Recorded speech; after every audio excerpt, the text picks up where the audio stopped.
పశ్చిమాసియాలో ముదురుతున్న ఉద్రిక్తతల వేళ అమెరికా అధ్యక్షుడు డొనాల్డ్ ట్రంప్ కీలక వ్యాఖ్యలు చేశారు. ఇరాన్తో జరుగుతున్న యుద్ధం చాలా త్వరగా ముగిసిపోతుందని ధీమా వ్యక్తం చేశారు. ఆయన అసలు ఈ యుద్ధం ఎలా ముగుస్తుంది, ట్రంప్ వ్యూహం ఏంటి? Watch this. పశ్చిమ ఆసియాలో శాంతి నెలకొల్పడమే తన తక్షణ ప్రాధాన్యత అని అమెరికా అధ్యక్షుడు డొనాల్డ్ ట్రంప్ స్పష్టం చేశారు.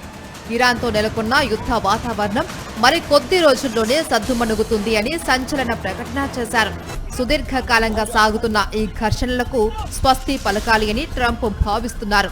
తన దౌత్య నీతితో ఇరాన్ను దారికి తెస్తాను అని ఆయన నమ్ముతున్నారు.